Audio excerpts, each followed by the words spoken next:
Die poort van danksegging. Goeiemôre, liewe medegelowige. Dit is vandag dag 5 van ons 21 dae van vas en gebed en vanoggend staan ons stil by die eerste vorm van gebed, naamlik danksegging. En ons spandeer 'n bietjie tyd by die poorte van dank. Lees saam met my die woord van die Here. In Eksodus 38 vers 18 tot 20 sê die woord: En die bedekking van die poort van die voorhof was veelkleurige werk van pers en purperrooi en bloedrooi stowwe en fyn dubbeldraad linne. 20 el was die lengte en die hoogte tewens die breedte van die stof 5 el, net soos die bangsels van die voorhof. Daarby 4 pilare met hulle 4 voetstukke van koper en hulle kramme van silwer en die oortreksel van hulle toppe en hulle ringe van silwer, en al die penne van die tabernakel en die voorhof rondom was van koper gewees. Nou met betrekking tot die tabernakel was hierdie poort natuurlik die opening of die deur wat gelei het na die binnekant en die voorhof waar die offers plaasgevind het. Die poort was dan ook die eerste stap wat 'n persoon moes neem ten einde sy verhouding met God te herstel en om God te aanbid. So hou die tabernakel aan ons die wyse voor waarop mense in die Ou Testament dan die teenwoordigheid van God kon ingaan, en was dit eerstens deur die hek met danksegging en daarna was dit met lof gewees. Nou wat beteken danksegging? Wel, danksegging beteken eenvoudig om vir God dankie te sê. Dit is so eenvoudig soos dit.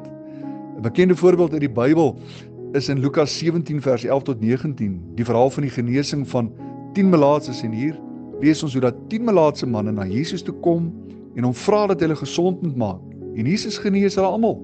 Maar vers 15 sê, een van hulle, toe hy sien dat hy gesond was, het omgedraai en God met 'n groot stem verheerlik, en hy het op sy aangesig geval by sy voete en hom gedank. Ja, omdat hierdie een man die Here gedank het, het hy nie net genesing ontvang nie, maar sy danksegging was die teken dat hy sy geloof in Jesus geplaas het, en het hy daardie dag ook sy verlosser gevind.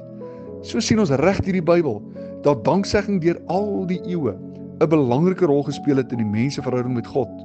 In die Ou Testament vind ons hierdie vorm van gebed byvoorbeeld in Psalm 104, wat Dawid sê: gaan sy poorte in met lof, gaan sy voorhowe in met lofgesang, loof hom en prys sy naam. Nou, hoe kan ons dankseggingsgebede toepas in ons gebede? Wel, daar is 3 maniere. Eerstens, deur te begin om God te eer vir wat hy in die verlede gedoen het.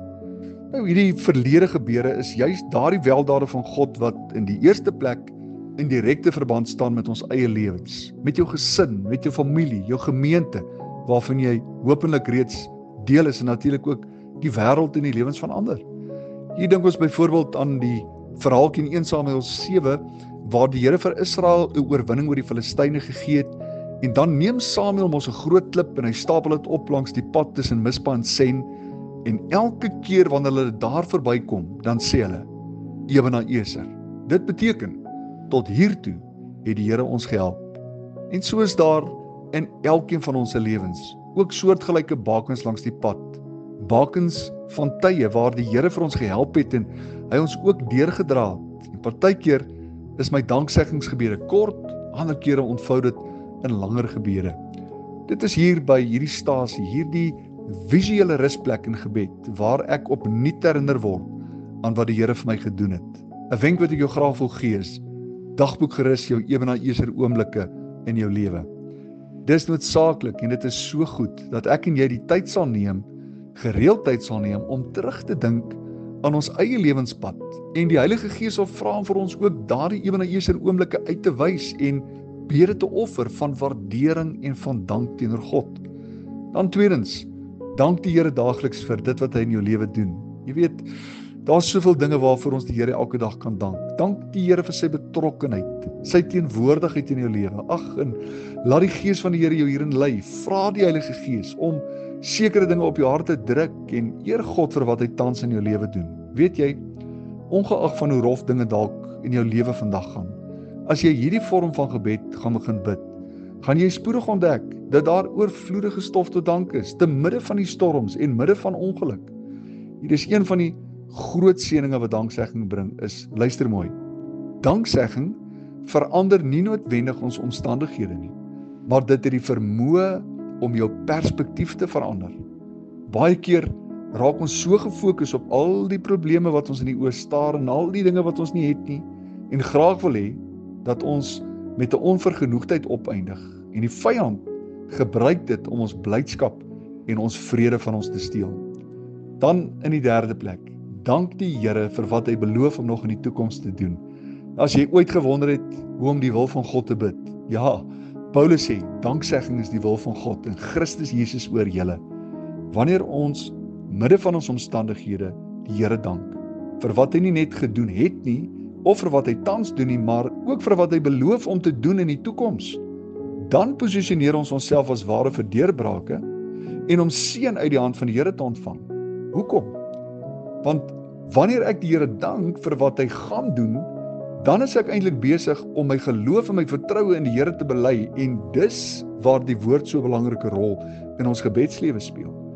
In hierdie stroom van gebed dank ons die Here vir elke belofte van sy woord. Luister hier, dalk bevind jy jouself vanoggend in moeilike omstandighede, en jy's mismoedig, jy's dalk negatief, en jy kyk dalk om jou rond, en al wat jy sien spreek van agteruitgang en verlies. Jy dalk jou werk verloor, jy dalk nie eers meer geld in die bank oor nie, jy kyk dalk om jou rond, en wat jy sien met jou natuurlike oë is negatief, en jy vra vir die Here, Here, wat moet ek doen? Wel, dan antwoord die Here en hy sê, wees in alles dankbaar, want dit is die wil van God in Christus Jesus oor julle. Kom ons sluit die oor en bid ons saam. Onse liefdevolle Hemelvader, baie dankie dat ons vanoggend deur die poort van danksegging na U toe kan kom, om vir U dankie te sê vir alles wat U in die verlede vir ons gedoen het. Dankie vir dit wat U vandag doen, en Here, dankie vir dit wat U beloof om in die toekoms van ons lewens te doen. Vader, dit is die gebed van my hart, dat danksegging die vrug van ons lippe sal wees, en dat elkeen wat die naam van die Here bely, dat ons nooit ooit sal vergeet wat U vir ons gedoen het. Here, dankie dat die grootste dank wat ons vanmôre kan uitspreek, is dat daar 'n kruis was 2000 jaar terug, waar U die prys vir ons sondes betaal het, en waar U die weg na die Vader vir ons voorberei het. Daardie poort, daardie deur is vir ons oopgemaak, en ons kan met vrymoedigheid na die troon van die genade toe kom. Daarvoor sê ons vandag vir die Here, dankie uit die diepte van ons hart. Here, dit is die gebed van my hart, dat danksegging ons gebede sal drapeer, kenmerkend sal wees van ons lewens. Dit is die wil van God in Christus Jesus oor julle. Here, help ons om te groei in hierdie vorm van gebed, tot eer en tot verheerliking van die naam, en ons bid dit in die wonderlike naam van Jesus Christus, ons Here. Amen.